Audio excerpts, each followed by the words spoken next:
માળિયાહાટીનાની પાવનધરા પર ગાંધી પરિવારના કુળદેવી વિજલબાઈ માતાજી તેમજ કુળદેવ ખેતલિયા દાદાના સાનિધ્યમાં સમૂહ નિવેદ તારીખ 22 ફેબ્રુઆરી 2024ના રોજ રાખ્યા હતા તેમજ હવન તારીખ 22 ફેબ્રુઆરી 2022 ને ગુરુવારના રોજ ખેતલિયા દાદા ભક્તિ મંડળ માળિયાહાટીના તથા સમસ્ત ગાંધી પરિવાર ગાંધી ફળિયા વર્ધમાન ચોક માળિયાહાટીના ખાતે શાસ્ત્રીજી આનંદભાઈ પેરાણી શાસ્ત્રોક્ત વિધિ ગાંધી પરિવારનો મહાયજ્ઞ યોજાયો હતો।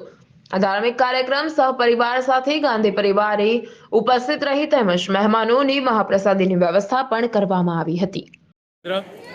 શ્રી વિજલાઈ માત કી જય, શ્રી ખેતલિયા દાદાની જય। આજે 22/2/2024ના રોજ માળિયા મુકામે ગાંધી કુટુંબનો હવન અને નિવેદ બંને સફળતાપૂર્વક પાર પડ્યા છે। આજે 29 વર્ષથી માતાજીના નિવેદ તથા હવનનો સફળતાપૂર્વક અમે સંચાલન કરી રહ્યા છે। આજથી 29 વર્ષ પહેલાં અમારા વડીલ શ્રી સૂર્યકાંતભાઈ દુલભજી ગાંધીના મનમાં વિચાર આવ્યો કે આપણે ગાંધી કુટુંબને જ્યાં પણ ભારતમાં હોય ત્યારે એક કરવું છે। એટલે એક કરીને આજે ગામે ગામેથી મેંદેડા, વેરાવળ, માંગરોળ, બોમ્બે, ચેન્નઈ, કલકત્તાથી લોકો આવી ગાંધી કુટુંબમાં પરિવારમાં સાથ સહકાર આપે છે। પહેલાં સૌપ્રથમ અમે નિવેદ કરીએ છીએ, ત્યારબાદ અમે હવન કરીએ છીએ। આજે 29 વર્ષથી આ સફળતાપૂર્વક સંચાલન થઈ રહ્યું છે। અમારા કમિટીના પ્રમુખ કમલેશભાઈ ગાંધી, મુકેશભાઈ ગાંધી અને વિજયભાઈ ગાંધીની મહેનતથી છેલ્લા 29 વર્ષથી એવું સફળતાપૂર્વક સંચાલન થઈ રહ્યું છે। તે બદલ સર્વે ગાંધી પરિવાર। પ્રતાપ સિસોદિયા, મહાદેવ ન્યૂઝ, માળિયાહાટીના।